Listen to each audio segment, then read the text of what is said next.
सियासत, यूपी में सियासी आग। नमस्कार, रूबरू देख रहे हैं आप और मैं हूं आपके साथ शिवानी रतूड़ी। आज हम आपको रूबरू कराने जा रहे हैं अविमुक्तेश्वरानंद वर्सेस सीएम योगी के विवाद में आए नए पहलू से। ये मामला अब रुकने वाला नहीं और अब यह धार्मिक से ज्यादा सियासी रंग ले चुका है। लगातार बयानबाजी, आरोप और तंज ने इस मामले में राजनीति को ऐसा झोंका कि आज यूपी की सियासत में धर्म के नाम पर हो रही राजनीति किसी से छिपी नहीं है और ये किस तरह से आग पकड़ रहा है ये भी साफ दिखाई दे रहा है। चाहे खुद को असली सनातनी साबित करना हो या कालनेमी जैसा तंज कसना, माघ मेले से शुरू हुए इस विवाद ने आने वाले विधानसभा चुनावों तक का बिगुल फूंक दिया है। क्या कुछ चल रहा है सियासत के केंद्र में और कैसे बार बार अविमुक्तेश्वरानंद की मुश्किलें बढ़ रही है, आइए जानते हैं विस्तार से। सनातन के नाम पर संग्राम। बस्ती में दिया गया एक बयान अब सियासी हलकों में हलचल मचा रहा है। स्वामी अविमुक्तेश्वरानंद ने ऐसा क्या कह दिया कि सीधे मुख्यमंत्री योगी आदित्यनाथ पर सवाल खड़े हो गए। शब्द कम थे लेकिन इशारे बड़े और अब हर तरफ यही चर्चा है कि आखिर इस बयान के पीछे छिपा क्या संदेश है और क्या बिना सच्चाई के आधार पर ऐसे बयान देना सही है। क्या ये सिर्फ एक धार्मिक टिप्पणी थी या फिर इसके पीछे इसके मायने कई ज्यादा गहरे हैं। सियासत और धर्म के इस टकराव ने माहौल को और गर्मा दिया है। बयान के साथ दोनों के बीच चल रहा विवाद और ज्यादा तेज होता दिख रहा है। बस्ती से उठी चिंगारी, राष्ट्रमाता की मांग से गरमाई राजनीति। बस्ती एक बार फिर से राजनीतिक अखाड़ा बन गया है। ब्राह्मण समाज को एकजुट करने के लिए पूर्वांचल के बाहुबली ब्राह्मण नेता एकजुट होकर मंच पर पहुंचे और योगी सरकार के खिलाफ हुंकार भरी। इस कार्यक्रम का नाम सनातन संवाद दिया गया, जिसका नेतृत्व अविमुक्तेश्वरानंद ने किया और योगी सरकार पर कई तरह के गंभीर आरोप लगाते हुए सनातनियों को एक होकर आने वाले चुनाव में वोट करने की अपील की है। बस्ती से अविमुक्तेश्वरानंद ने योगी सरकार के खिलाफ बिगुल फूंक दिया। इतना ही नहीं, इस मंच से योगी आदित्यनाथ के धुर विरोधी पूर्व विधायक विनय शंकर तिवारी ने खुले मंच से आह्वान किया कि ब्राह्मण अब एकजुट हो जाए और अहंकारी व अधर्मी सनातन विरोधी सरकार के खिलाफ फरसा उठाकर सत्ता से इस बार उखाड़ फेंके। वहीं पीसीएस अधिकारी रहे अलंकार अग्निहोत्री ने भी जनता को संबोधित करते हुए कहा कि ब्राह्मण जरूरत पड़ने पर फरसा भी उठा सकता है और अब ब्राह्मण सुदामा नहीं परशुराम है। अलंकार ने हर घर फरसा का नारा देकर ब्राह्मण में जोश भरने का काम किया। वहीं अविमुक्तेश्वरानंद ने मुख्यमंत्री योगी आदित्यनाथ के ऊपर काफी गंभीर आरोप लगाए, यानी ये मामला पूरी तरह से राजनीतिक रंग में डूबा हुआ है। अविमुक्तेश्वरानंद ने कहा कि अगर बीजेपी सरकार अभी भी गाय और सनातन की बात करती है तो विपक्ष को मौका नहीं मिलता। गाय को राष्ट्रमाता घोषित करने के मुद्दे पर अविमुक्तेश्वरानंद ने कहा कि सपा प्रमुख अखिलेश यादव जब तक पार्टी स्तर गाय को राष्ट्रमाता घोषित करने की घोषणा नहीं कर देते तब तक वो उनके साथ भी नहीं है। अविमुक्तेश्वरानंद ने कहा कि अगर आने वाले 27 को चुनाव में कोई भी राजनीतिक दल गाय को राष्ट्रमाता घोषित करने की बात नहीं करेगी तो वो खुद अपना कोई आदमी चुनावी मैदान में उतार देंगे। उनका कहना है कि उत्तर प्रदेश में 16 करोड़ पशुओं को मारकर खा लिया गया और यूपी सरकार इस पर रोक नहीं लगा सकी। हालांकि बिना आधार के उन्होंने ये बयानबाजी की है। लगातार गौ तस्करों के खिलाफ योगी सरकार एक्शन ले रही है और एनकाउंटर तक की कार्रवाई उनके खिलाफ देखी जाती है। मुख्यमंत्री अगर गायों के मांस की बिक्री पर रोक नहीं लगाते तो इस बार योगी सरकार भी उस पर क्यों रोक नहीं लगाया। इसका मतलब इनकी इच्छा ही नहीं है कि गाय को काटने से रोका जाए। इस तरह की बयानबाजी अविमुक्तेश्वरानंद ने की है। वहीं योगी आदित्यनाथ पर सवाल खड़े करते हुए उनका कहना है कि एक व्यक्ति 2 पद कैसे संभाल सकता है। जब योगी आदित्यनाथ संत हैं, वेतन लेकर कैसे उत्तर प्रदेश सरकार से वेतन लेकर इस पद का गलत तरीके से निर्वहन कर रहे हैं। उन्हें चाहिए दोनों में से एक पद को छोड़ दे, मगर वो ऐसा नहीं कर रहे और योगी को सन्यासी कहकर दोनों पद लेकर चल रहे हैं, जो मर्यादा के अनुकूल नहीं है।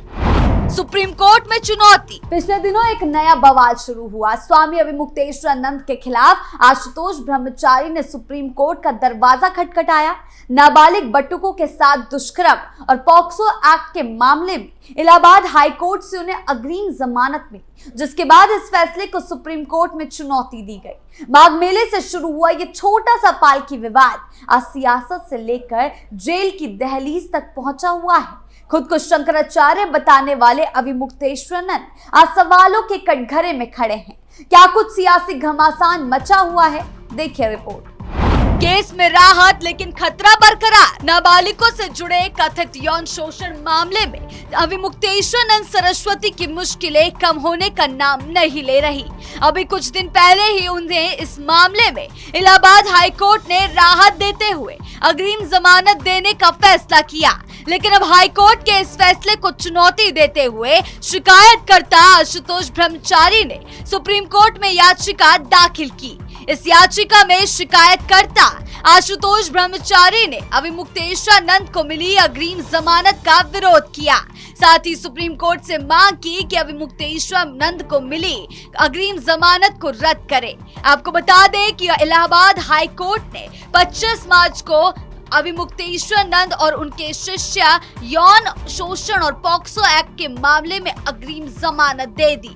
हाई कोर्ट ने उन्हें 50,000 के निजी मुचलके पर उनकी गिरफ्तारी पर रोक लगाई है। फिलहाल हाई कोर्ट ने चार्जशीट दाखिल होने तक गिरफ्तारी पर रोक लगाई है। ये मामला आशुतोष ब्रह्मचारी की ओर से दायर अर्जी के बाद दर्ज हुआ था। जिला अदालत के आदेश पर झूंसी थाने में अविमुक्तेश्वरानंद के खिलाफ नाबालिग बटुकों से दुष्कर्म के आरोप में एफआईआर दर्ज की गई थी। ये प्रकरण पॉक्सो अधिनियम के तहत दर्ज है। सियासत में मचा भयंकर बवाल। ये मामला इतनी जल्दी थमने वाला नहीं है। लगातार एक के बाद एक ऐसे घटना बयान सामने आ रहे हैं जो माहौल में आग में घी डालने का काम कर रहे हैं। अविमुक्तेश्वरानंद के खिलाफ मोर्चा खोलने वाले आशुतोष ब्रह्मचारी पर पहले भी हमला हो चुका है, लेकिन इस बार तो सीधा सीधा उन्हें जान से मारने की धमकी दी गई। वो भी खबर यह है कि ये धमकी पाकिस्तान से आई। क्या है पूरा माजरा, आइए जानते हैं। धमकी का पाकिस्तानी कनेक्शन। अविमुक्तेश्वरानंद सरस्वती के खिलाफ यौन शोषण का आरोप लगाने वाले आशुतोष ब्रह्मचारी को अब जान से मारने की धमकी मिली है। जिस नंबर से उन्हें डराने धमकाने की कोशिश की गई, वो नंबर पाकिस्तान का है। धमकाने वाले शख्स ने आशुतोष से अविमुक्तेश्वरानंद सरस्वती के खिलाफ दर्ज मामले को वापस लेने के लिए कहा है। आशुतोष ब्रह्मचारी का कहना है कि अविमुक्तेश्वरानंद के चेले कांग्रेस और सपा वाले हैं, जिनके हमेशा से एक पाकिस्तान कनेक्शन रहे, लेकिन हम किसी भी धमकी से डरने वाले नहीं हैं। बता दें कि इससे पहले आशुतोष ब्रह्मचारी पर हमले की खबर आई थी। हालांकि अब उनका मेडिकल होना था, उन्होंने करवाने से मना कर दिया। पाकिस्तानी फोन नंबर से मिल रही धमकियां। श्री कृष्ण जन्मभूमि मुक्ति निर्माण ट्रस्ट के अध्यक्ष आशुतोष ब्रह्मचारी सनातनी धार्मिक यात्रा के लिए लुधियाना पहुंचे, जहां उन्होंने इस बात की पुष्टि करी। उन्होंने बातचीत में कहा कि एक विशेष मामले में उन्हें एक पाकिस्तान फोन नंबर से धमकियां मिल रही हैं और उन पर मामला वापस लेने का दबाव डाला जा रहा है। 2027 से चुनाव से पहले बड़ा दाव। देखिए, इस मामले में राजनीति तूल पकड़ रही है और इस बीच अखिलेश यादव भी अविमुक्तेश्वरानंद को पीछे से श्रेय देने से बाज नहीं आ रहे। अखिलेश यादव ने उनसे मुलाकात की थी पिछले दिनों। उसके बाद कई बयानबाजी भी की कि अब नकली संतों का अंत होने जा रहा है। उनका कहना है कि समाजवादी सरकार के समय गाय की सेवा को लेकर हम लोगों ने बहुत फैसले लिए। भविष्य में भी गाय की सेवा के लिए जो कुछ कर सकते हैं वो करेंगे। यानी कि आग में घी डालने का काम अखिलेश भी कर रहे हैं। योगी सरकार हमेशा सनातनियों के साथ ऐसा ही करती है। कई तरह से अखिलेश इस मौके का फायदा उठाने से पीछे नहीं हट रहे। वो इस मुद्दे को 2027 के चुनाव तक खींचने की पूरी कोशिश कर रहे हैं ताकि योगी आदित्यनाथ के खिलाफ इस मुद्दे को उठाया जा सके, उनके खिलाफ मोर्चा खोला जा सके और ये उनके लिए फायदेमंद साबित हो। तो सीधा सीधा अभी मुक्तेश्वर को ढाल बनाकर अपना खेल खेल रहे हैं, जिससे मामला और बिगड़ता जा रहा है। 3 मई से अभी मुक्तेश्वर 81 दिनों की परिक्रमा शुरू करेंगे, जिसमें लोगों को गाय को मारने से रोकने के लिए प्रेरित किया जाएगा। साथ ही योगी सरकार पर दबाव बनाने की रणनीति पर काम किया जाएगा। तो यानी कि 2027 के लिए जानबूझकर इस मुद्दे को बरगलाया जा रहा है, तूल दिया जा रहा है, जो इसे सियासी रंग दे रहा है। आंदोलन से लेकर सीएम योगी पर आरोप और चेतावनी, इस मामले ने यूपी की सियासत को गर्मा कर रख दिया है और अब 3 मई से ये नई यात्रा की शुरुआत होने जा रही है। यानी ये मामला ठंडा होने का नाम नहीं ले रहा। 1 नहीं 2 नहीं, चारों तरफ से अभी मुक्तेश्वर घिरे हुए हैं। अग्रिम जमानत तो मिल गई, लेकिन गिरफ्तारी की तलवार अभी भी लटकी हुई है। ऐसे में अब उन्हें नए झटके लगने वाले हैं और राजनीति का पारा और हाई होने वाला है। अब ये बयानबाजियां कौन सा नया मोड़ लेती है, इस पर सभी की नजरें टिकी हुई है। आपकी इस बारे में क्या राय है, हमें कमेंट सेक्शन में जरूर बताएं। धन्यवाद।